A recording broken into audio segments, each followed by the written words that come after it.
The performance of the R1T is going to be really quite spectacular. When you're developing a vehicle like that, you really have to apply the techniques and the technologies that are used in the racing industry. Not many OEMs have done this with a pickup truck on this scale. So it's this and these together. This is change 3, close air curtain. The reason we're in clay right now testing is because we can do very quick changes on the fly. Whatever this is, +10, take off that edge. We're doing a quick adjustment, moving spoiler forward. Full-scale testing really validates the computational simulations we do throughout the process. This is really important in electric vehicles because the efficiency is a direct correlation to the range that is possible. The reason we're able to be better on range than any other vehicle currently on the market is because we're better on aerodynamics.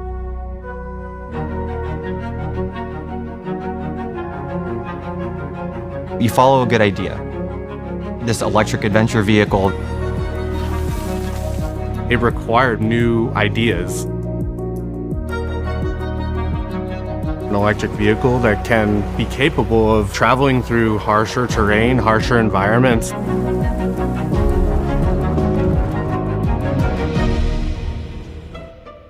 It involved iterating on all aspects to allow them to perform in the best way. so how do you actually package all of these little cells together in the densest way possible so that it doesn't take up the whole cabin of the vehicle? We found really amazing ways to stack these cells up, connect them all together, and cool them as well. You need to reject quite a bit of heat if you're really going to be pushing your vehicle hard. Everything that's in-house is in-house because it enabled the company to open up possibilities. What we do first is we put all the chassis components, the battery, a lot of the thermal components, and the DC to DC chargers, a lot of different components. Once that's all built, then we start marrying the top hat, which another word for it is the body in white. But in order to do that, we have to put adhesive around the skateboard components.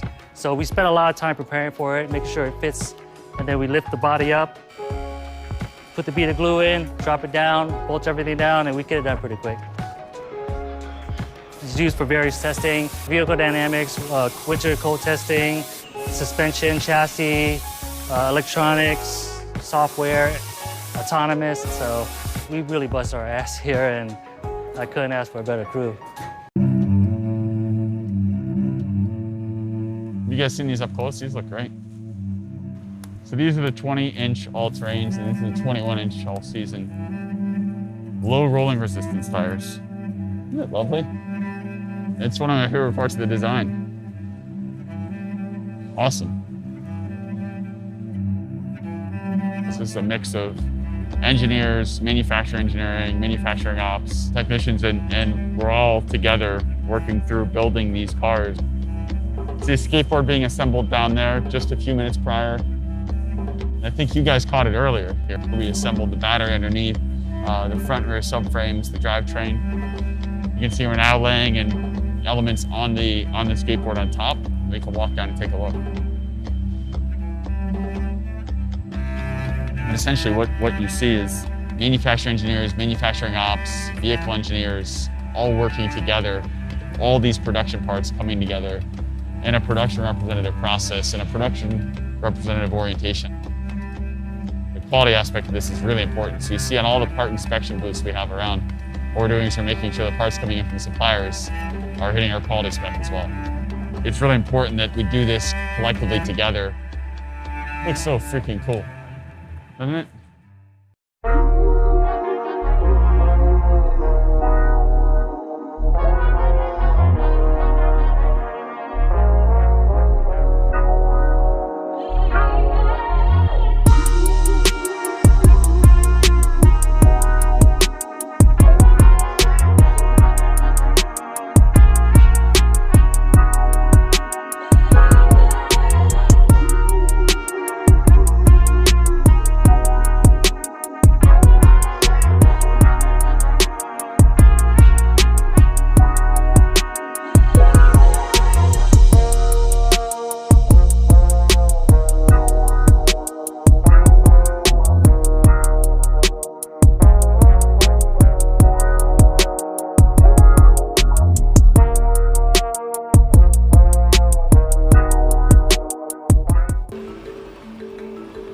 had to find different ways to work to make sure we continue to make progress. And teams are working hard, some from home, some from here. In many areas of the plant on 2 shifts as we really ramp up, bring up all the equipment in the facility.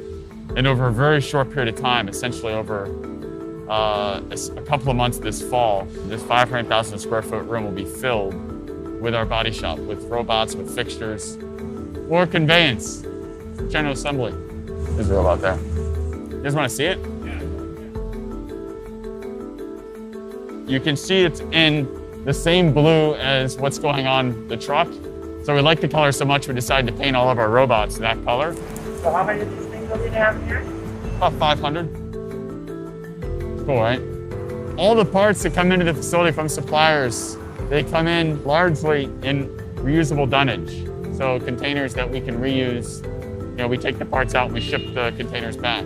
We're using ocean-based plastics to build them. And because we need thousands and thousands and thousands of pounds of plastic, you know, basically create like a vacuum cleaner for plastic in the ocean and put them into all of our containers. At their end of life, or if one's damaged, we can recycle it and use it in another container. So it's a really creative process by our packaging and logistics team.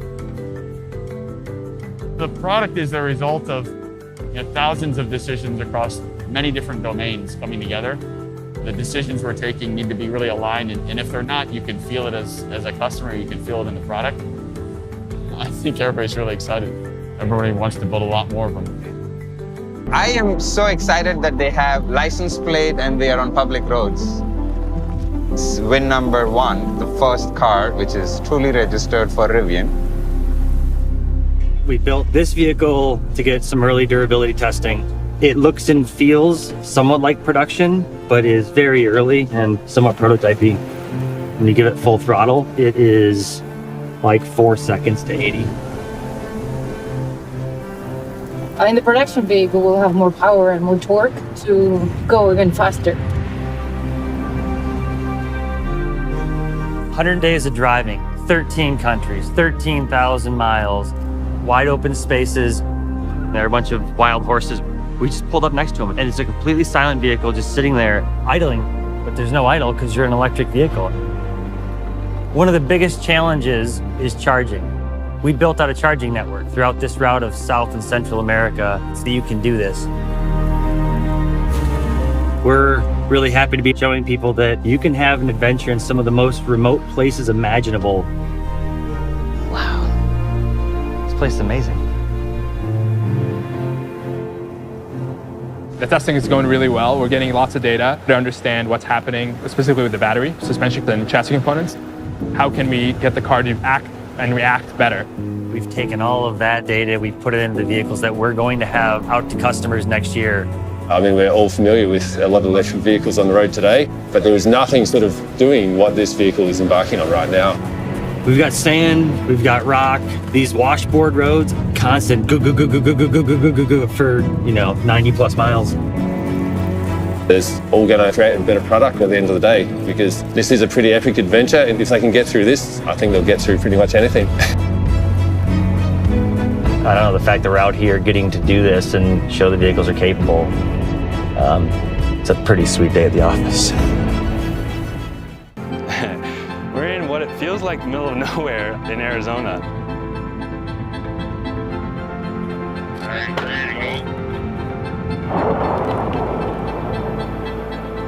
We drive it through rocks, we drive it in the dirt, we drive it through mud.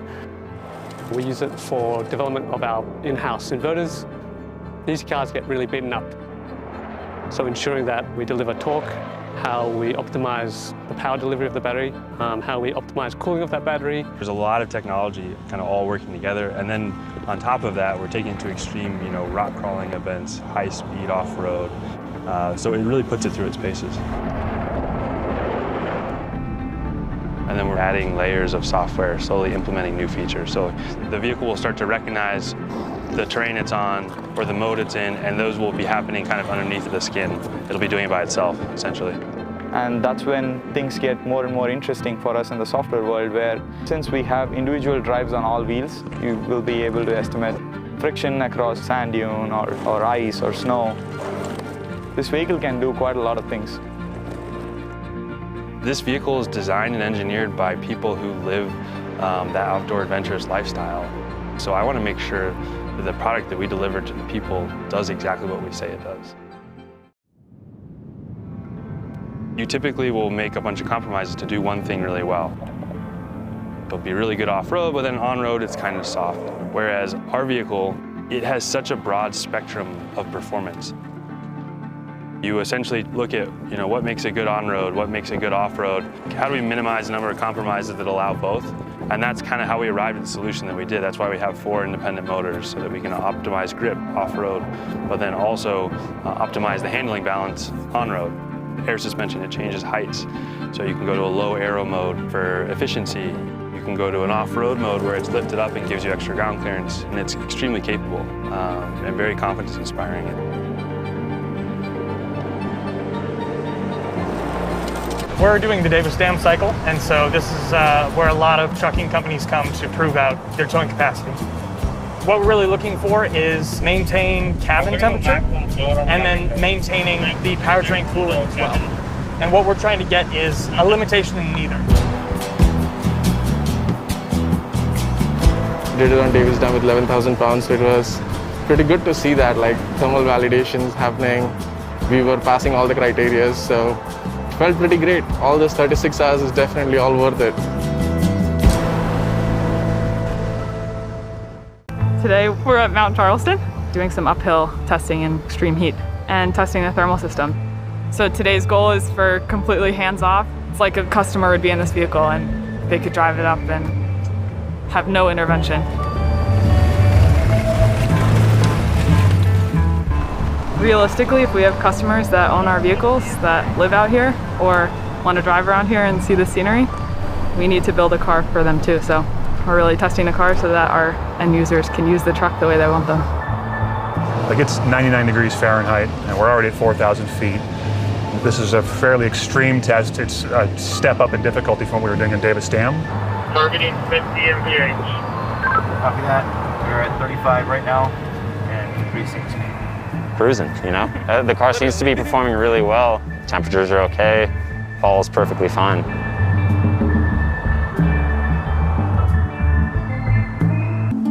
What we're going to do today is go run another step up in severity for our usage cases, like we talked about yesterday on some of the other higher hills, high grades, long duration. Conditions are so severe with the grade, the weight, the temperatures, and the reason we run it is because it's kind of a final check to quantify how good or how robust our cooling systems are. We take the vehicles out, we run them in real-world conditions, we capture everything we can possibly think of to help correlate our lab work. We're looking good so far. Okay, can you make it 8600 and open the EXP to around 350? Done. I was like hoping, go, right there. It is right. We got a golden data set today. We tried to push the system to the limits and see how it behaves, how the customer will actually see the vehicle behave.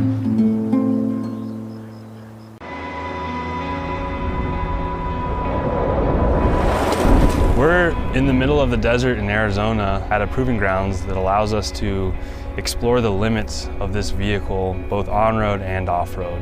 We try to subject it to the harshest terrain possible so we can understand what works and what doesn't.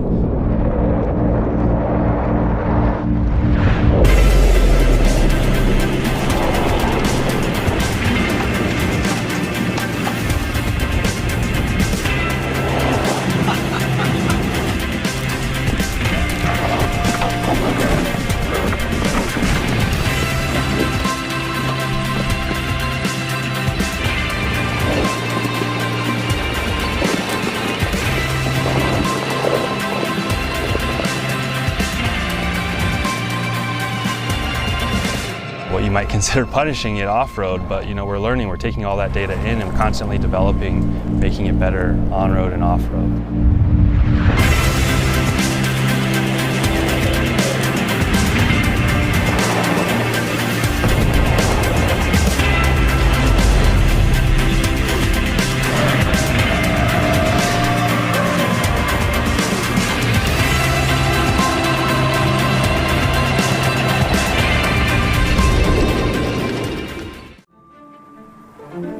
You and I have very different usage patterns. The way you drive is different from me. The way you charge, most importantly, is very different from me. So we've inserted into our battery system the ability to learn and enhance the life of the pack through real-time, in situ adjustments to a variety of control parameters. It's really complex. So, what we say is we have smart batteries, which is like a massive oversimplification. The battery management system is going to really cool those hot cells in that strenuous environment, and it's going to warm those cells up in a parked environment. So that we can extend the life and the performance of the battery. And then make the car better and better over time. If you think about any adventure, you're essentially pushing whatever you're taking with you to the limits. Different temperatures, different kind of shock and vibration. And what that means on our end is that when we take a little cell, we need to test it for every possible profile that you might put it through.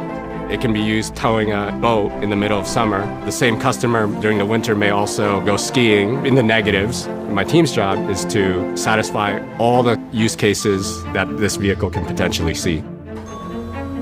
They want to know that the battery is going to last them years and years, and it's going to maintain that same power that they expect from a Rivian vehicle. We have world-class test and development facilities. And as a result, we can push the cell and the battery a lot farther and a lot harder. So if we really understand our cell, then when we give it to you and we put it in this pack, we absolutely know that for the worst case scenario that we tested, you'll never really get there. Building cars that can drive on electricity is really a stepping stone.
What's important with electric energy, it enables us to gather that from the sun or from the wind or from the waves.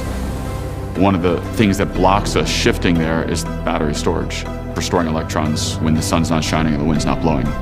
And that's something we focus a lot of energy on. We're really excited about the ability to take batteries, put them initially into a vehicle, but then plan for and design for those batteries at their end of vehicle life to connect them to a second life in various types of grid storage. To do that, you have to design the battery from the very beginning, such that the transition from a car to the grid is really easy.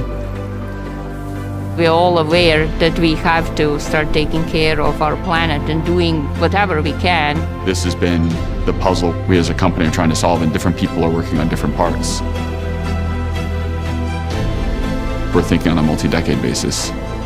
So things that we can drive our business to do, how can that affect the generations to come? Not letting the difficulties of the world prevent us from going after the things we dream about.